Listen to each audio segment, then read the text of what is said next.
You've been listening to law enforcement officials in Minnesota talking about the sentencing of two men involved in a human smuggling operation that involved a number of migrants crossing from Manitoba into Minnesota in terribly cold conditions, and a family of four, 2 adults and 2 children died.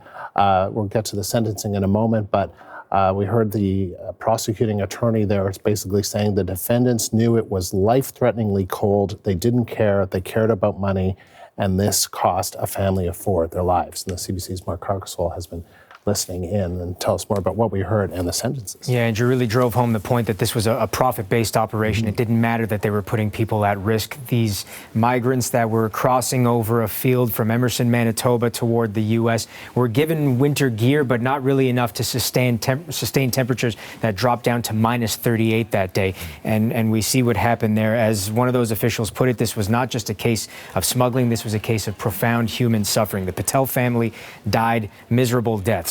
The father trying to shield his son from the cold is the way their bodies were found. The mother near a chain link fence next to an unmanned building that she thought perhaps there would be help inside for her family, wasn't able to get that help. And we also heard that one migrant who survived the trek had to be airlifted to hospital with terrible frostbite. In the end, in terms of the sentencing, Harshkumar Patel, who was seen as sort of the ringleader of this operation to bring people in from Canada, have them walk across this field, across the border into the U.S. and then transported into the U.S. from there, was sentenced to 10 years in prison.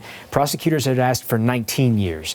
Steve Shand, the man who transported them, was meant to transport them once they arrived into the U.S. Further into the country. He was sentenced to 6.5 years. Prosecutors had been looking for 10 plus years for him. So prosecutors did not necessarily get what they want here. Regardless, Lisa Kirkpatrick, the U.S. attorney, says justice was served today. They respect the decision. She says that a message was sent. Interesting to hear that this whole case is still under investigation. There's a wider ring here that authorities believe extends into Canada and into India. They didn't want to give too much information there, as they say that, this is all still under investigation. They did thank the RCMP for their cooperation, valuable information and assistance in this investigation, but it seems like there's still much to go on here, but very much the point hammered in here that this was a profit-driven initiative, and that, while they do have justice here, not the years that they want, nothing is going to bring the Patel family back. All right, Mark, thank you. The CBC's Mark Harshkumar.